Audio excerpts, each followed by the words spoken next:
La idea de esta reunión es comentar, daros información sobre cómo funciona el máster universitario en sistemas espaciales, MUSE. Y antes de empezar con el MUSE, vamos a hacer una pequeña introducción acerca del Instituto Universitario Ignacio de Arriba, que es así decirlo como el promotor o el que está organizando el máster, ¿no? El máster se da en la escuela, con colaboración de la escuela y con control de la escuela, bueno, desde la escuela también, pero digamos el impulsor viene del Instituto Ignacio de Arriba. Entonces, quería primero comentar brevemente cuáles son las actividades del instituto, pues para aprovechar la ocasión de tiempo para divulgar del trabajo que se hace por este instituto dentro de la escuela, ¿no? Y de la universidad. No sé si esto funciona.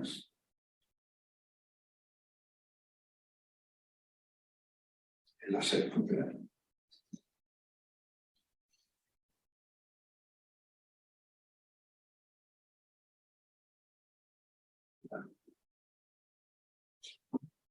Está buscando aquí el botón del láser. Está arriba del todo. Arriba del todo.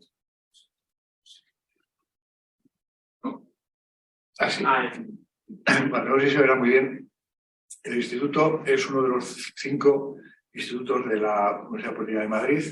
Tiene 3 líneas principales de investigación, que son la tecnología aeroespacial, la experimentación en aerodinámica o la aerodinámica aplicada, y ahora recientemente pues estamos también intentando trabajar en el transporte aéreo sostenible o la sostenibilidad dentro del transporte aéreo. El instituto dispone de 2 principales sedes. Una es en la Escuela Técnica Superior de Aeronáutica, la que está aquí, y después en la sede que está en el Monte Gancedo, que es donde tenemos los laboratorios más grandes. Bueno, he comentado antes las 3 principales líneas.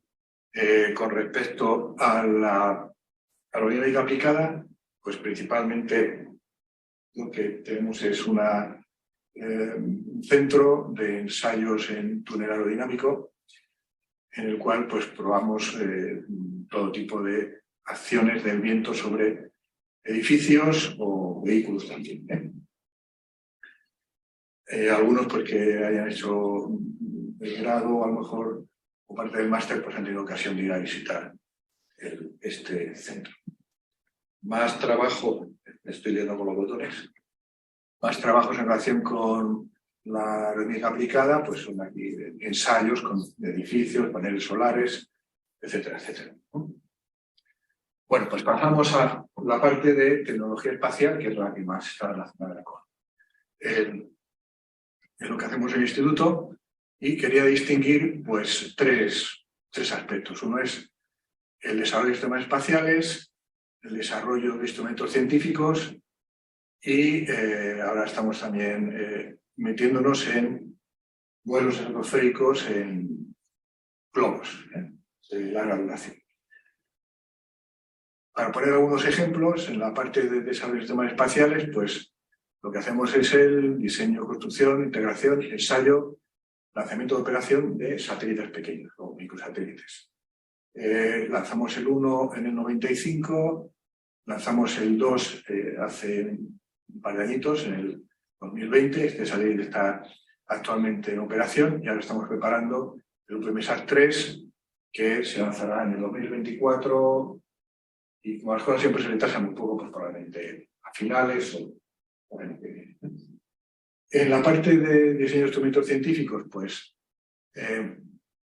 hay una serie de misiones complicadas científicas en satélites, digamos, ya de gran envergadura, ¿no? Estamos hablando del UPMSAT 1, 2, 3, pues eran satélites de 2, 3, 4 millones de euros. Los satélites científicos, pues ya estamos hablando de centenas de millones de euros, ¿no? En estos satélites, pues hay una parte, lo que es la nave, la fábrica, pues un gran contratista, y la parte de equipos pues se hace por parte de consorcios científicos. Nosotros generalmente tomamos parte en estos consorcios científicos y hacemos nuestra experiencia, expertitud está en diseño térmico, estructural y mecánico. Realmente, pues, ahí estamos haciendo un gran esfuerzo en el desarrollo de un telescopio criogénico para la misión AREL, que está siendo un verdadero desafío para el equipo que está desarrollando, ¿no?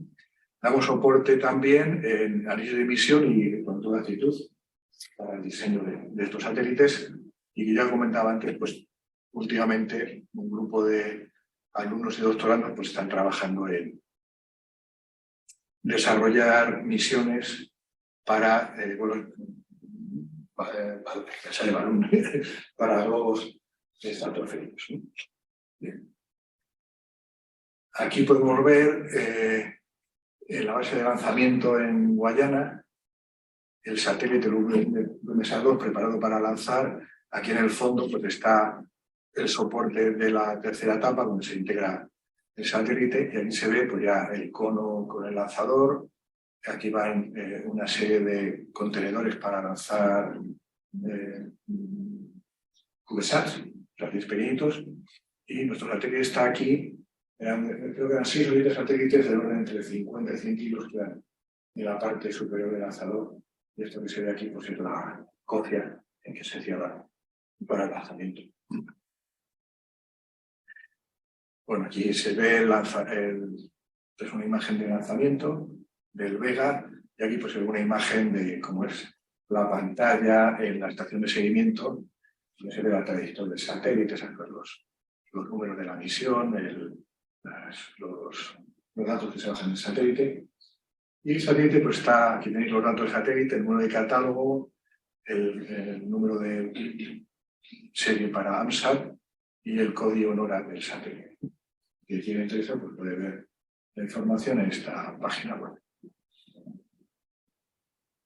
En cuanto a las misiones científicas, pues las misiones científicas, aquí he puesto una pequeña lista de las misiones en las que hemos estado participando en los últimos años. Estamos colaborando con Rosetta, haciendo el diseño técnico de una cámara Osiris, que veremos después en la que fotografió aquel cometa, que a veces que se hace una foto del cometa de cerca. SANRIS 1, 2 y 3, que son globos estratosféricos, en los cuales se lleva un telescopio para observar al Sol. Esa es la misión Solar Orbiter con varios instrumentos, un instrumento fino, pero el instrumento EPD, que se lanzó en el 2020 y ahora está en vuelo y tiene que llegar a la cercanía del Sol. Muchas de las misiones científicas o son de observación del Sol o de los planetas. Entonces, el Sol tiene muchísimo interés porque, aparte de entender el Sol, después tiene repercusiones en lo que se llama el tiempo meteorológico, que es toda la interacción que hace el Sol con los alrededores y cómo pues, perturba las comunicaciones, la interacción del plasma con el campo magnético terrestre, y ese tipo de cosas que puede ser dañino. Si siempre se cita el año 1900, no sé cuánto, cuando un fenómeno solar muy acrecentado y se saltaron todas las redes de telegráfica y en comunicaciones en mitad de Estados Unidos. Después el ExoMars 2017, 2020, con también sensores. Y después las misiones de Mars Rover y otros que hay por ahí. Los que estamos pendientes últimamente son ANSER, que es un conjunto de satélites que está desarrollando el INTA, y aquí estamos haciendo el control de actitud del satélite. Es complicado, pues está orientado a un vuelo de formación, entonces tiene bastante desafío. Y lo que comentaba antes, la misión Ariel, que se está haciendo ahora para lanzar en el 2028, en el cual pues, tendrá un telescopio criogénico, y el telescopio criogénico es complicado, pero el señor criogénico es mucho más complicado porque hay que tener en cuenta los efectos térmicos y cómo se comporta cuando se cambia la temperatura, y todo esto mezclado con la óptica, pues es un verdadero quebradero de cabeza. Y por ponerse un poquito una imagen vistosa para el final, pues aquí tenemos una de las fotografías que se hizo del cometa el Churyumov-Gerasimenko, que nunca me sabe bien, porque es trabalenguas. Fue la primera vez que se fotografió, sacaron imágenes de un cometa y entonces se ve claramente lo complicado que puede ser. Algunos, para hacerse una idea, los enlazamos como eran patos de goma, lo que se ponen en las banderas, para hacerse una idea de la forma.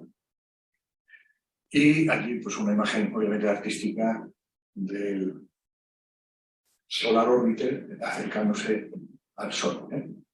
Este tiene una especial dificultad, como se ve aquí delante, porque lleva eso es un escudo solar para protegerse del Sol, porque, claro, cuando hace cometas muy cerca, la constante solar va con el cuadrado de la distancia. Entonces, si aquí tenemos 1000 vatios por metro cuadrado, pues ahí están en 30.000 vatios de energía que está yendo ahí. Y esto lo que hace es un poco de paraguas. El escudo se puede poner entre 40 o 100 o 500 grados Kelvin, y hay que intentar que no se achicharre la nave, ¿no? Y acercarse y mirar y ver qué es los fenómenos que ocurren. Hay una de las partes de la ciencia de la astronomía interesantísima, es la dinámica solar, cómo funciona un cuerpo que está incandescente, como es el flujo de fluido en la parte caliente, como baja en la ciudad de convección, como todo eso, como el plasma interacciona con los campos magnéticos y los campos eléctricos. O sea, es un verdadero desafío para la ciencia. Hay unos científicos que están estudiando. Curiosamente, el director del Centro de Estudio Astrofísico del Sol de Estados Unidos es un español. Estaba antes en la misión cuando empezó Sunrise, y entonces sacaron a concurso del puerto y lo sacó aquí. Un científico realmente joven, tendría por 40 y pico años, pero ya tiene mucha experiencia y al final pues está ahí. O sea, que si queréis ir ahí, alguno por allí, si pasas por Colorado, por ahí o por algún sitio de esos, tenéis ahí un amigo que seguro que os echa una mano. Bien, con esto ya termino la exposición. Solo quería comentar también que este año que viene será la 10ª edición del máster, entonces haremos algo para celebrar. Y después comentaros otra cosa que es un poco como lateral, ¿no? Y es, yo creo que nosotros somos, de todos los seres que hay en todo el mundo mundial, los que más dinero nos gastamos en el máster. ¿Por qué lo digo? Pues porque el instituto, con sus proyectos, está soportando estas misiones, y estas misiones están aprovechando los profesores que están trabajando en ellas y los alumnos que están en ellas. Eso puede ser del orden de 2 millones de euros al año. Y por eso digo que no creo que ningún máster en ningún sitio esté en las condiciones en las que estamos nosotros. Ni siquiera el JPL, si quiera máster, sí, pero no hace máster. Bueno, por ahora no. Y solo digo para que evaluéis el entorno en el que se desarrolla. ¿Por qué lo digo? Pues porque hay mucha gente que, y acertadamente, dice, bueno, cuando vaya a hacer el máster, a vuelta de la escuela, y entonces voy a Europa, a Holanda, a Inglaterra, o donde sea. Y eso está bien en general, pero hay que saber distinguir lo que es general y lo que son las oportunidades. ¿Sí? Yo creo que no hay oportunidades como las que damos aquí con este máster. No, porque no es porque lo diga yo, que soy un máster. Pero me he dado cuenta un poco de que hay una idea general, ¿no? Si me conozcas con alguien que te dice, no, tal, un máster en Europa. Bien, sí, está bien, pero hay que saber también valorar lo que significa. Y probablemente no todos los másteres tengan las posibilidades que... Bueno, pues no quiero dar más la lata con lo que estoy diciendo, así pasamos el siguiente presentador, será Antonio, que es el director artístico. Chico para todos. Y encontrar un poco cuáles son las características del máster, las asignaturas que hay, etcétera, etcétera. Y después yo creo que al final la policía, que es la secundaria del producto, pues comentará cómo se hace la parte, digamos, burocrática, porque lo han cambiado este año y entonces nos ha parecido pues, dar unas claves de cómo hay que hacerlo para facilitarnos, ¿no? Para ahora. Sí, intentar que la cosa sea lo más suave posible.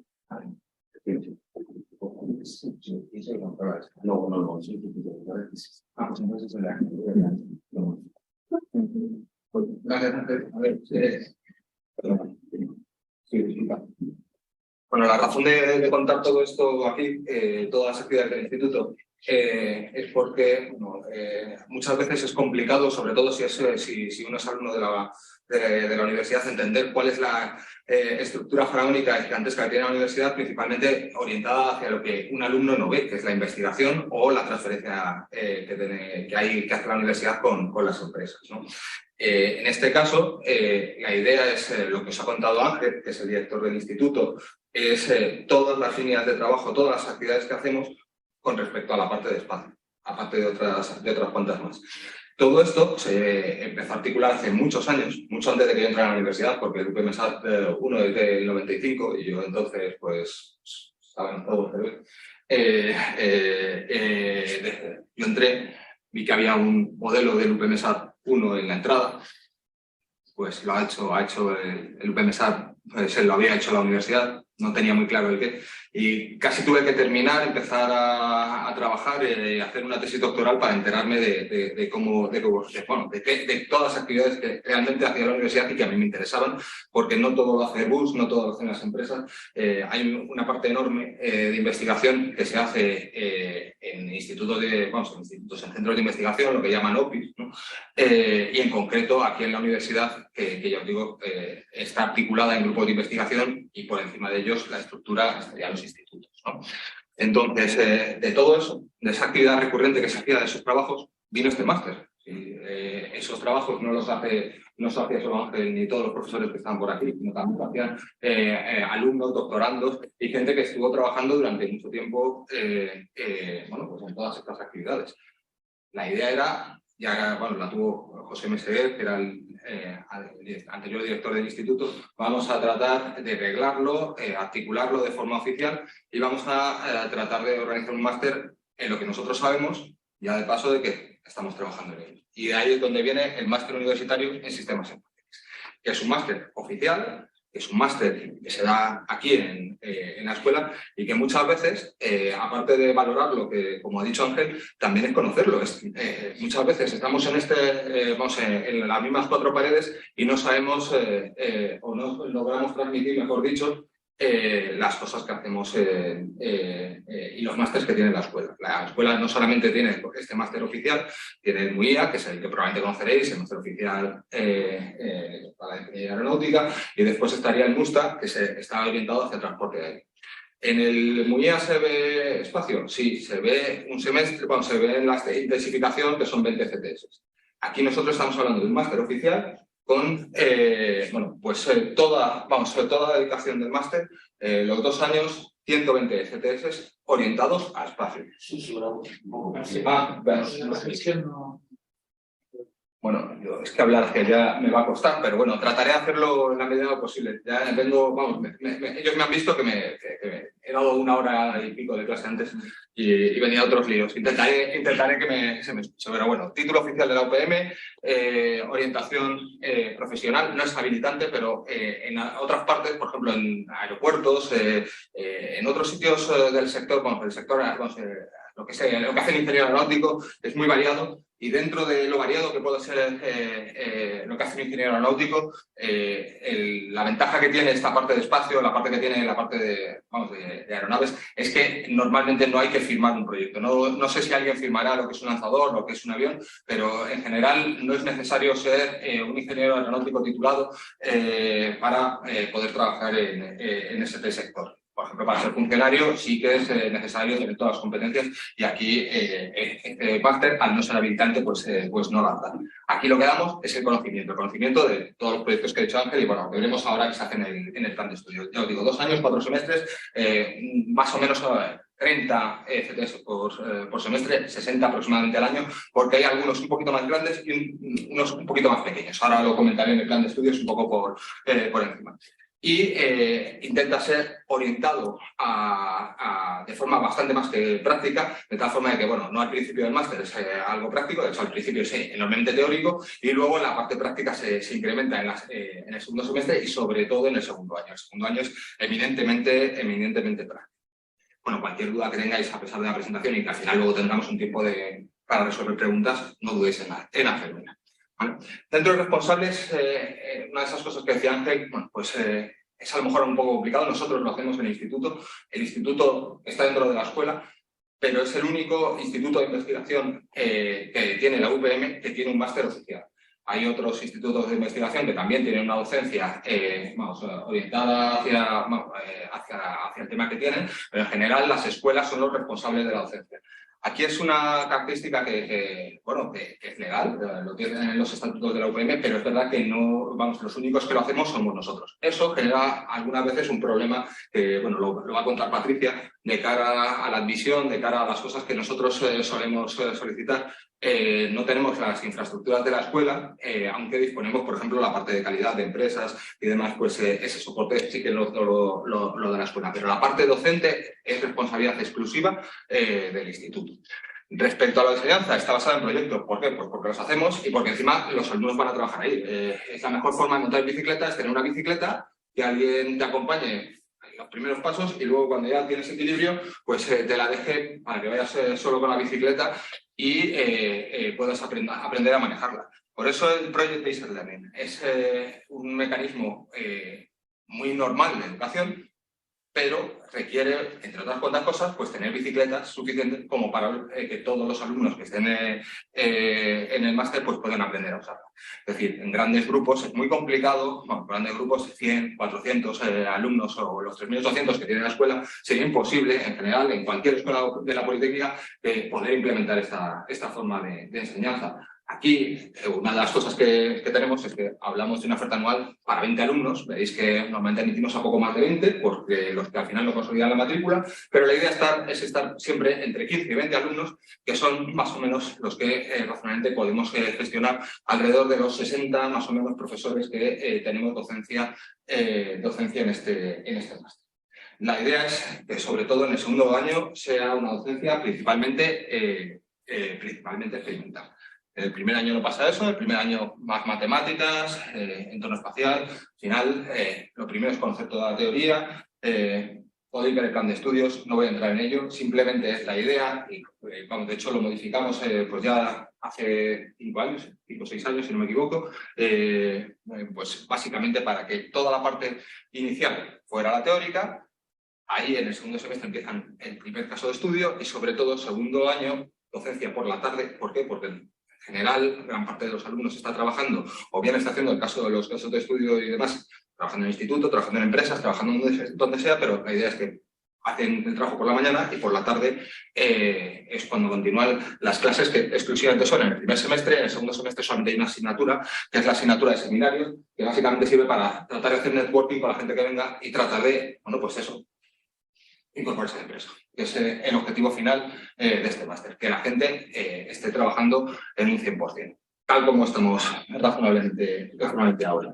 ¿Qué actividades tenemos? Las que ha contado Ángel. No voy a repetirme, pero vamos, haré énfasis en lo que es el UPM-SAL, todos los UPM-SAL. UPM Saturno, 1995, bueno, pues ahí ya se demostró que se podía hacer, lanzar un satélite. Eso se continúa en el UPM Sat2. De aquí podéis encontrar mucha información. Hay un canal en YouTube que, desde mi punto de vista, está infravisualizado porque se lo han trabajado, se lo ha trabajado mucha gente y se lo ha trabajado en general bastante bien.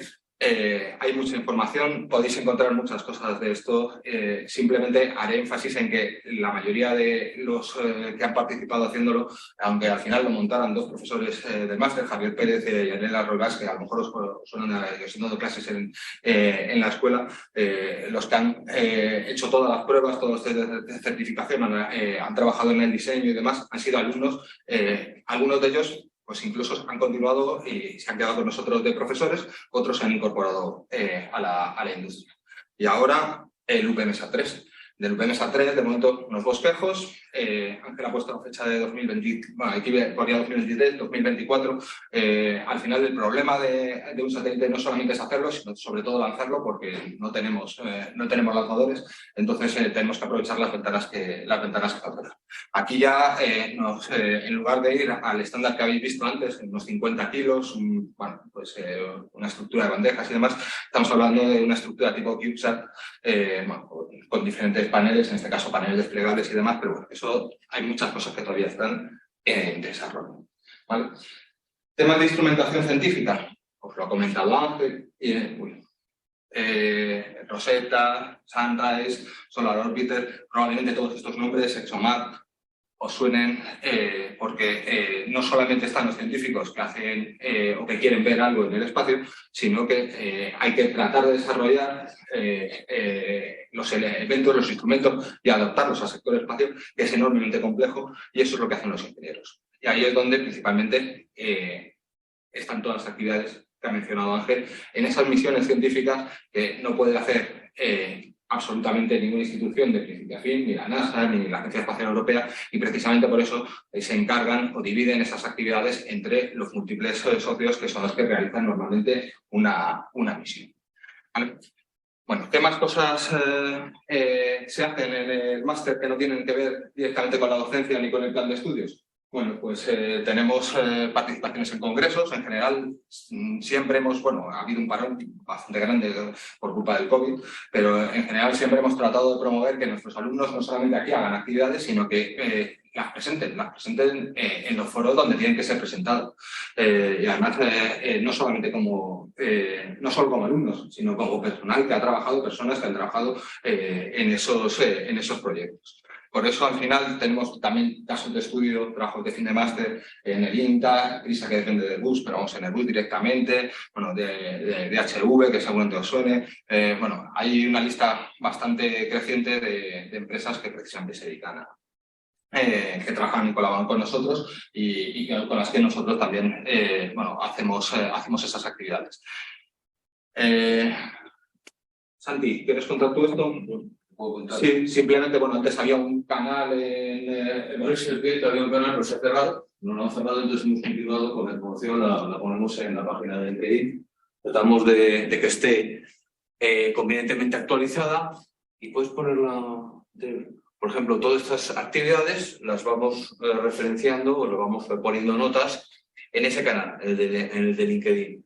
Si alguien tiene interés en saber estas contribuciones de alumnos y contribuciones sobre el máster, pues que me envíe un correo, santiago.pinado@upm.es, y yo le puedo facilitar dónde está toda esa información.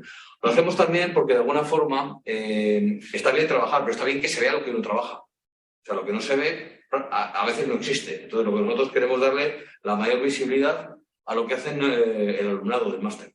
Y para nosotros es muy importante que se cubra esta parte. Esto es, que no sean los alumnos los que salgan a los congresos, que sean los alumnos los que vayan a viajes, por ejemplo. Casi todos los años hay una empresa que fabrica cables para el espacio, se llama Axon, que nos invita todos los años a una feria, y siempre tratamos de llevar a uno o dos alumnos a esa feria con los profesores.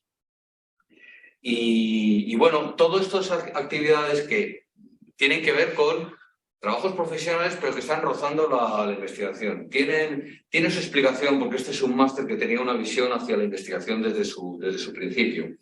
Pero no solo eso, muchos de los alumnos de este máster continúan hacia la que sería la tercera etapa de la educación, que sería hacia el doctorado. Es verdad que no tenemos unos números que sean representativos, pero es sorprendente, una de las promociones del máster, el 60% de sus integrantes ha leído una tesis doctoral en esta titulación. Y que no son muchos, pero es un número muy relevante.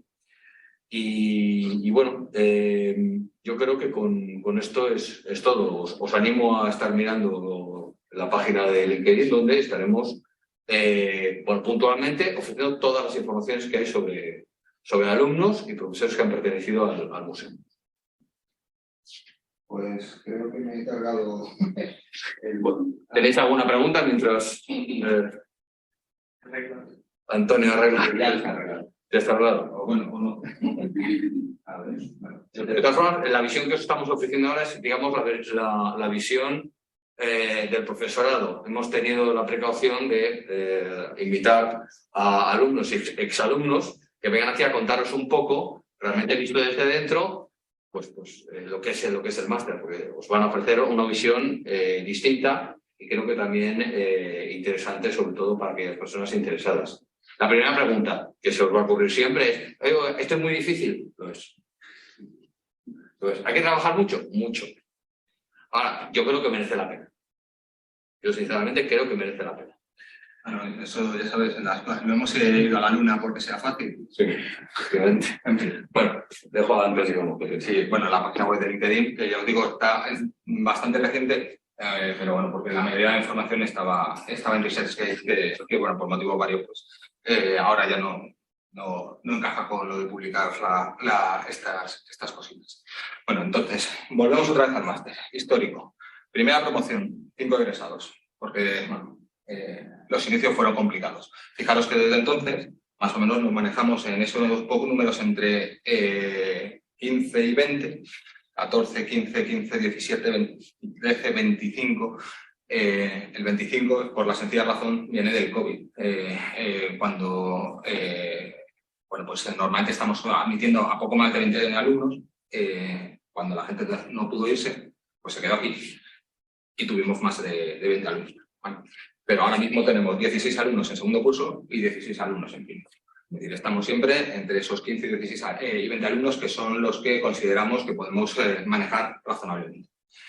Para que también os hagáis una idea, tienen solicitudes de admisión en primera opción, típicamente pues más o menos desde hace 4 años. De hecho, bueno, ha cambiado el proceso de admisión, por eso luego hablará Patricia principalmente de ello. El proceso de admisión es un proceso complicado, porque no podemos coger a todo el mundo que esté interesado y por los temas de las ventanas y porque estamos hablando del máster oficial de la UPM, bueno, pues el proceso de admisión no es el que a nosotros nos gustaría que fuera. Entonces, bueno, pues nos tenemos que adaptar. Las reglas, bueno, tampoco me gustaría a mí que, por ejemplo, por la Castellana poder ir solo a 50, pero si hay que ir a esa velocidad porque es una calle de Madrid, pues se va. Y nos adaptaremos en la medida posible, pero con los problemas que nos introduce en el máster. ¿Vale? Bueno, ¿dónde se da? Bueno, pues el máster se da en una clase aquí del edificio A, típicamente. Conoceréis a lo mejor las instalaciones del instituto que están aquí. Pero también hay otras instalaciones que están en Montegancedo, donde está la sala de diseño concurrente, la cámara de alto vacío, el operador, aparte también pues, el túnel aerodinámico y demás, pero bueno, sobre todo para los de vosotros, bueno, pues están esas instalaciones, ¿no? Así que aulas de teoría, también aulas de prácticas, que algunas de ellas están relacionadas con alguna docencia que habéis podido dar, materiales compuestos, por ejemplo, pero simplemente no por falta de ganas, sino por problemas con el número de alumnos, se aprovecha mejor. En el caso, y voy a hablar de mi libro, materiales compuestos, pues probablemente habréis pasado por el laboratorio, pero no habréis podido fabricar una estructura de material compuesto, que es una cosa que, por ejemplo, en el caso del museo, todos los alumnos desde hace pues, ya más 8 años recurrentemente terminan de fabricar, no solamente diseñan y calculan, sino que terminan hasta fabricando y ensayando. ¿vale? Bueno, habla de diseño gráfico, que probablemente conozcáis, como os decía, Montelancedo, sala limpia, la cámara de alto vacío térmico, las instalaciones de diseño concurrente. Bueno, todo eso, sobre todo, se articula principalmente en los casos de estudio. En la docencia teórica, sino principalmente cuando en los casos de estudio sí que se hacen de forma más, digamos, individual, ya cada uno se va especializando en la parte que cada uno quiere y, bueno, pues por poner algunos ejemplos, porque tenemos, vamos, al final, un satélite implica demasiadas cosas, desde bueno, programación, control de órbitas, la estación de tierra, que todavía, por ejemplo, en el caso del PMSAT-2 todavía nos manda recurrentemente información, control de actitud. Bueno, pues todas estas cosas, al final, abordarlas con todos los alumnos es imposible, con lo cual cada uno también tiene sus gustos y cada uno, pues al final, tiene cierta capacidad de decidir hacia dónde tirar. Para que os hagáis una idea, la variación de los satélites del PMSAT-2, pues a lo mejor no tenemos las instalaciones más perfectas del mundo, pero tenemos ingenio, tenemos equipos de medida y bueno, pues al final bueno, pues se lograron, no sé, se hicieron aquí, bueno, con Santi, con Elena y con otros. Con Elena sobre todo. Análisis de emisión. El tema del cableado, que antes comentaba Santi, pues el tema del cableado no solamente se aborda de una forma teórica, sino que cablear un satélite, créanme, es algo enormemente complicado. Y cómo rutar todas las, todo el cableado a través del satélite y cómo integrarlo, pues hacerlo de forma práctica, alguien que lo ha hecho, vais a encontrar muy pocas personas en España que lo hayan hecho de principio a fin. Y aquí tener la suerte de que alguien nos lo va a explicar de primera mano. Lo que es la sala de diseño concurrente, eso principalmente para el caso de Estudio 1, esto es una metodología de la Agencia Espacial Europea, encaja también con la fabricación con materiales compuestos porque tienen muchas cosas, muchas cosas que encajan en el producto final y que hay que ir definiendo progresivamente. Entonces, para hacer el primer tiro del primer prediseño del satélite con base a unas especificaciones, bueno, pues se utiliza y se va intercambiando información entre diferentes puestos. Bueno, eso ya os digo, encaja muy bien con el trabajo que básicamente hacemos ahora en el caso de Estudio 1. Análisis térmicos, análisis estructurales, principalmente de vibraciones, y bueno, pues así como ejemplos variados.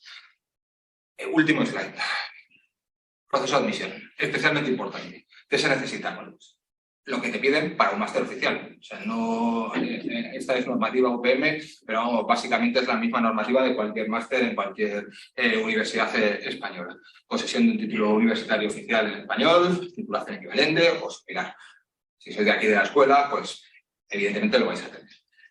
20 plazas es lo oficial que nosotros publicamos, que pedimos. Normalmente, ya os digo, admitimos un poco más. ¿Por qué? Porque tenemos la experiencia de que hay gente que también pide en otros máster fuera y pues de todos los que pedimos y que al final se le conceden, terminan considerando la matrícula pues un número entre el 60 y el 70%.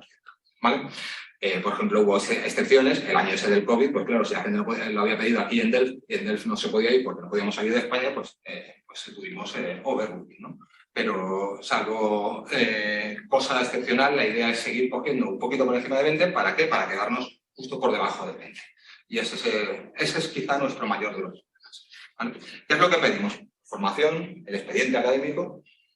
No pedimos a los primeros de promoción, pero sí que pedimos un nivel mínimo para garantizarnos la seguridad del máster. La idea es que en el máster todos los que entréis lo vais a terminar en los 2 años que dura el máster. Lo raro es que no sea eso. Lo razonable es que aquí ya, ya sabéis a dónde venís. Como ha dicho Santi, hay que trabajar, hay mucho esfuerzo y demás, pero la idea es que nosotros no vamos a coger a alguien que no pueda hacer.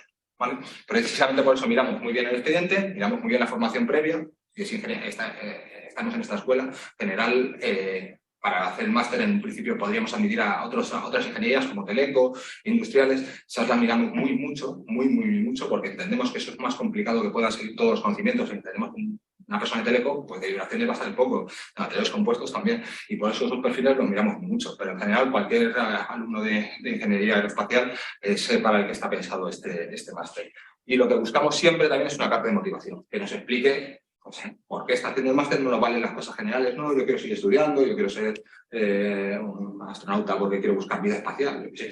Sino alguien que más o menos entienda de qué va este máster, por qué quiere hacerlo y por qué una de esas 20 y pico plazas tiene que ser parte. Eso es lo que buscamos, sencilla y llanamente. Si encima tenéis una carta de recomendación, pues mejor. Pero eso es lo primero.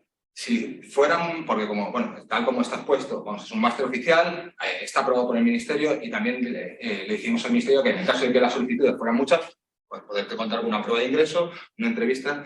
Entrevista hacíamos sobre todo antes, ahora simplemente por el volumen de alumnos que lo solicitan, en general nos quedamos con simplemente ver las cartas de motivación bien estructuradas y demás y con un expediente académico, pues ya os digo, razonable.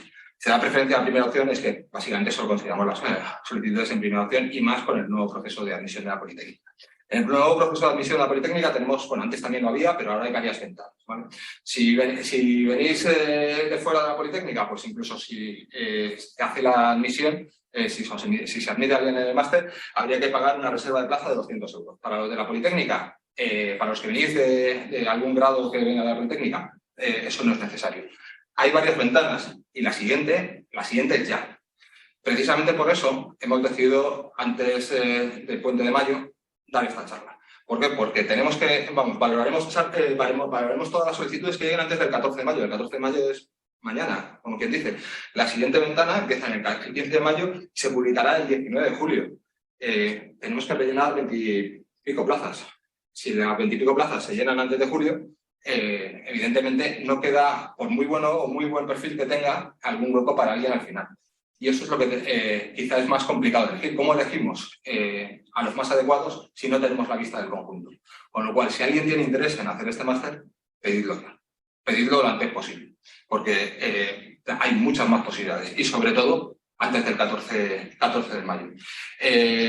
Toda la información del proceso de admisión está en la web de la Politécnica y en la web del Museo del IBC. De todas formas, Patricia es la secretaria administrativa del máster, junto con Chema y María José, pues hacen todo este proceso de admisión, pero que lo miran con mimo y cariño, pero es especialmente complicado, sobre todo os digo por el tema de que tenemos un proceso asociado al proceso general de la UPM. Entonces, ahí, por ejemplo, en otros másters el problema no es que pueden admitir a cualquiera. Por ejemplo, en el caso, a cualquiera entenderle que el problema no es el cupo. Nosotros tenemos un problema con el cupo que nos limita mucho toda la organización y toda la docencia.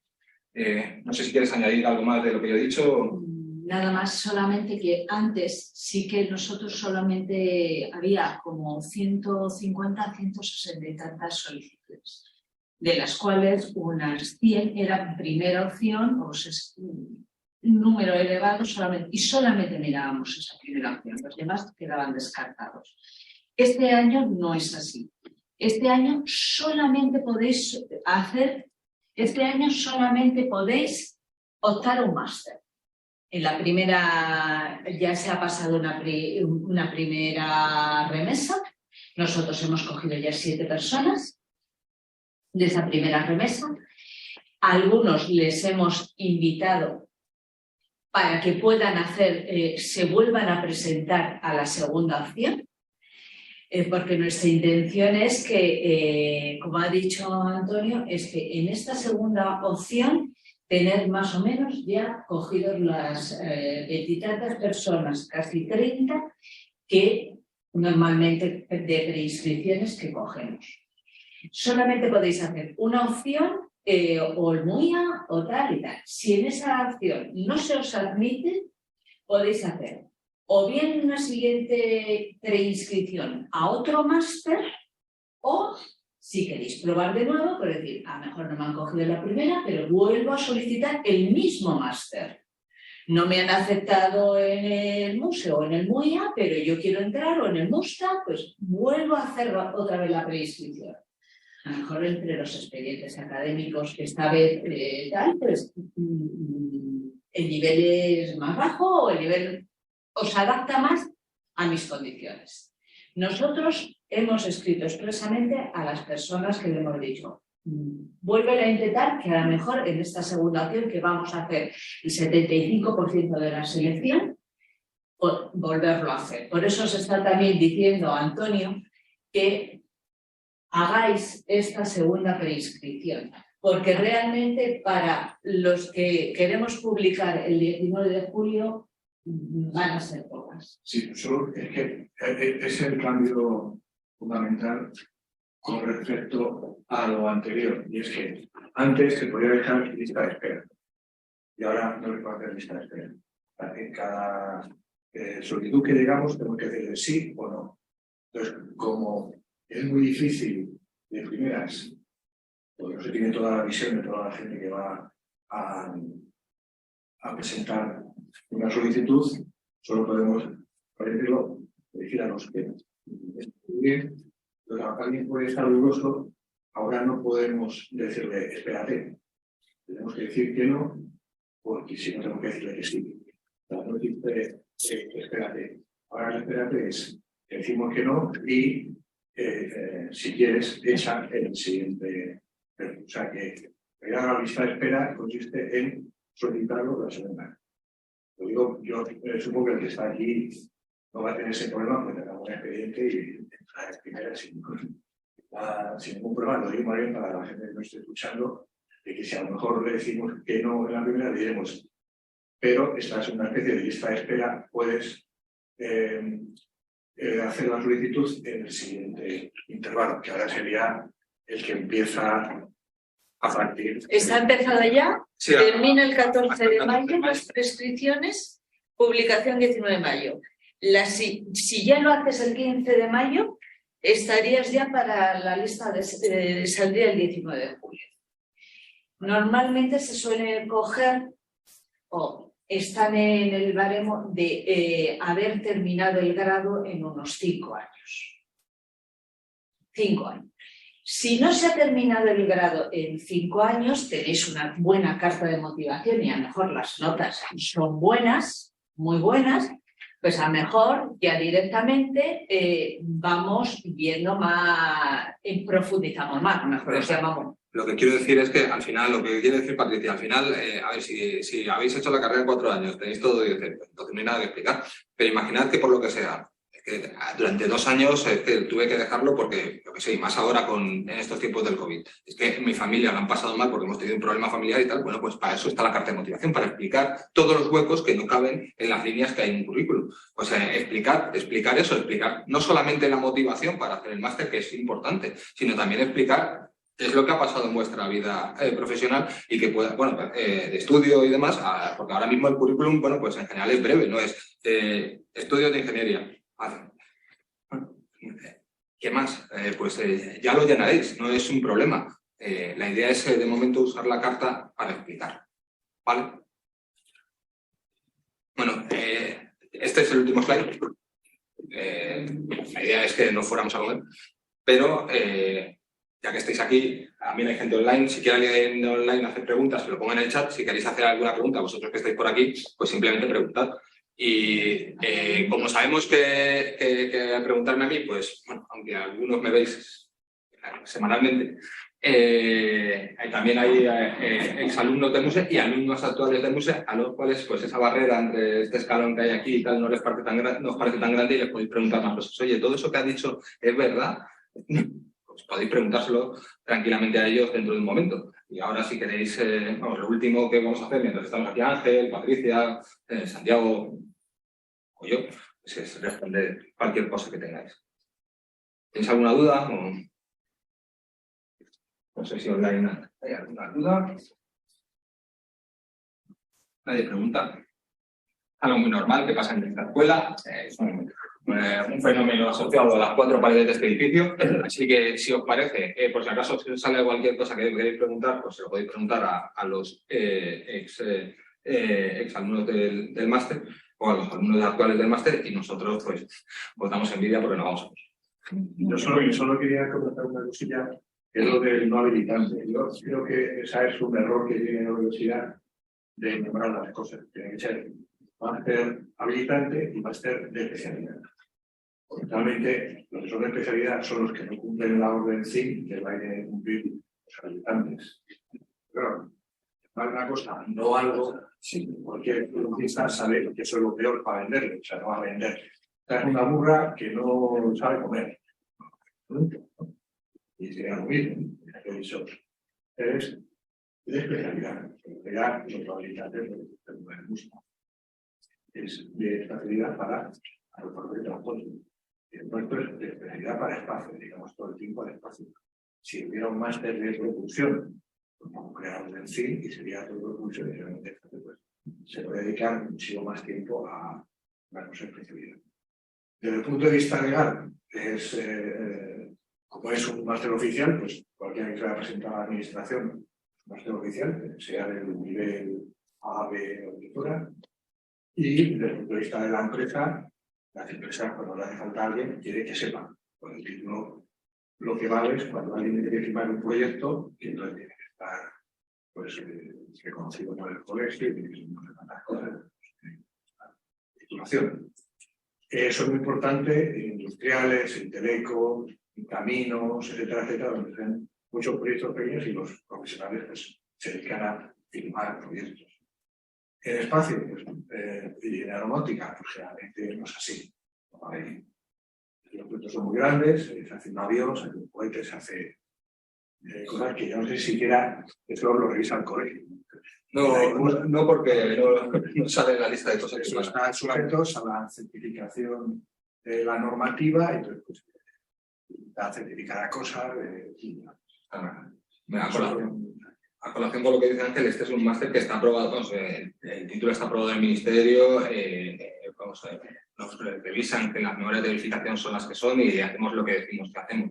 Pero, por ejemplo, si alguien quiere hacer el doctorado, esto cuenta como un máster, porque es un máster oficial, pero no habilitante. Hay otros másters que son títulos propios de la UPM, que no son oficiales, máster de materiales compuestos. Que también se lo dirijo yo.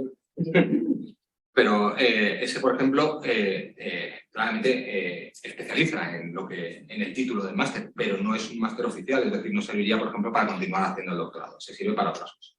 Entonces, es muy complicado, a lo mejor, porque vosotros lleváis unos cuantos años en esta universidad, más de 2, más de 3, y probablemente todas estas cosas, a lo mejor, nadie os las ha terminado de decir en algún momento. Tenéis cualquier duda, simplemente preguntadnos. La idea con la formación no es tener titulitis, no tener tropecientos mil títulos, sino tener precisamente la formación y sobre todo los conocimientos de lo que queréis trabajar, en lo que queréis trabajar. ¿Vale? Entonces, cualquier cosa simplemente pues decirnos. Yo creo que tanto, no he visto que haya ninguna pregunta, así que ni online ni demás, con esto ya cerramos la sesión y cualquier cosa simplemente decirnos. Nada más. Agradezco la asistencia y ya nos vemos bien. Ahora nos quedamos nosotros cuando se vayan los grandes.